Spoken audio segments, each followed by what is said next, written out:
Bonjour à tous et bienvenue dans cette nouvelle vidéo de l'original. Durant cette vidéo, nous allons traiter d'un des métaux les plus chers et les plus connus du monde. Je veux parler de l'or. Autant valeur refuge économique que métal aux propriétés physiques incroyables ou composants technologiques indispensables, nous allons voir quelques-unes de ses applications et en apprendre un petit peu plus sur lui.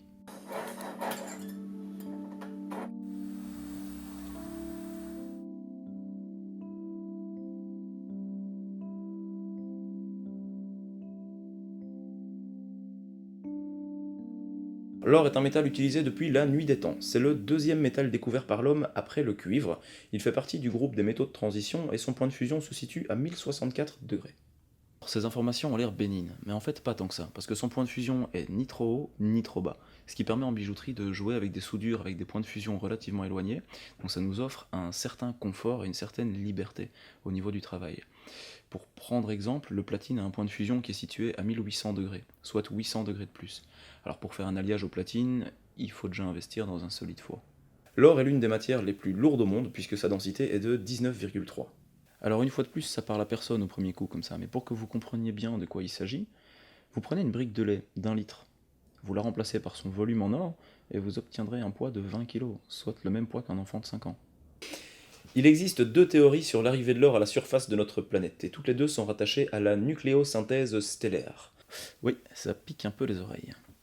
Pour faire simple, l'or est créé soit par l'explosion d'une supernova, soit par la collision de deux étoiles à neutrons. Oui, très simple, effectivement. On peut donc assurément décréter que le stock d'or présent au sein de notre planète est assez limité et qu'il est aussi épuisable. Ceci dit, rassurez-vous, depuis la découverte du métal, on estime son extraction à plus ou moins 166 kilotonnes, ce qui correspondrait à un cube d'arête de 20 mètres sur 20. Mais ça ne nous empêche pas d'en extraire encore plusieurs centaines de tonnes chaque année. L'or est aussi excessivement malléable sous sa forme pure, on peut l'aplatir sans risque de rupture jusqu'à 2 micromètres, soit 2 millièmes de millimètre. Pour la petite histoire, une feuille d'or d'un mètre carré pèserait 3,8 grammes. Ça vous donne une petite idée du grammage d'or qui est plaqué sur le toit de certains bâtiments célèbres. Pas beaucoup.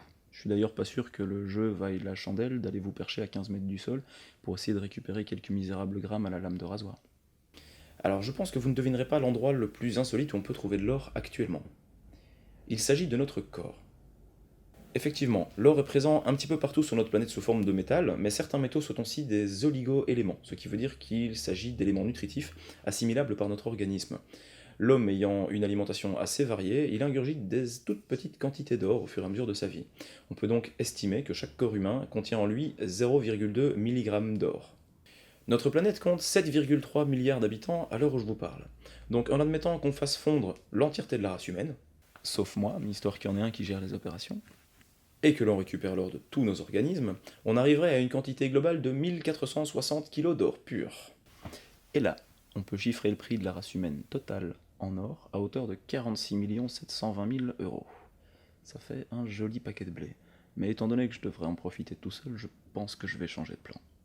Jamais que 0,64 centimes par être humain, soit à peine plus d'un demi-centime. Alors pour faire ce petit calcul, je me suis basé sur le cours de l'or, qui gravite actuellement aux alentours de 32 000 euros du kilo. L'or n'a pas toujours été à ce prix-là, puisque en 2012, il a battu un record en atteignant 45 000 euros du kilo, alors qu'au début des années 2000, il n'était qu'à 15 000 euros du kilo. Il était temps d'investir. Parce que oui, comme je vous l'ai dit avant, l'or est une valeur refuge économique, ce qui signifie que quand l'économie se pète la tronche, les gens se jettent sur l'or pour garantir leur argent papier dans un métal qui est beaucoup plus sûr.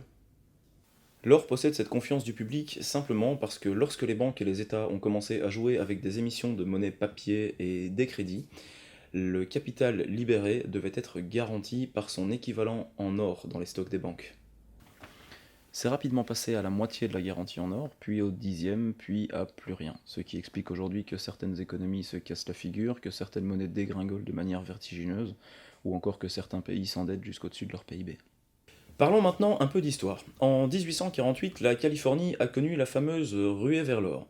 En effet, quelques pépites d'or ont été trouvées dans une scierie appelée Sutter's Mill dans la ville de Coloma, ce qui a entraîné un déchaînement sans nom d'une flopée incroyable de pionniers qui étaient venus pour faire fortune sur les généreux gisements californiens. Sauf qu'en Californie, on ne trouve pas que de l'or, on trouve également ceci. Alors ça s'appelle de la pyrite, mais on l'a aussi baptisé l'or des fous. Est-ce que vous voyez où on va en venir ? Effectivement, ce minerai a été extrait abondamment, mais il ne vaut presque rien puisqu'il est composé de fer et de soufre. Donc vous imaginez qu'il y en a quelques-uns qui sont devenus tarés en extrayant des pépites de plusieurs kilos qu'ils pensaient être des pépites d'or alors que c'était des pépites de pyrite. En parlant de ruer vers l'or, est-ce que vous avez entendu dernièrement que 2 chasseurs de trésors auraient retrouvé un train blindé rempli d'or et de joyaux datant d'une guerre qui aurait eu lieu il y a plus ou moins 70 ans? Non? Eh ben on en parlera dans la prochaine vidéo. Elle sortira dans moins de 10 jours. Alors d'ici là, prenez le temps d'aimer notre chaîne, de partager la vidéo ou de laisser un petit commentaire. Je vous dis à très bientôt.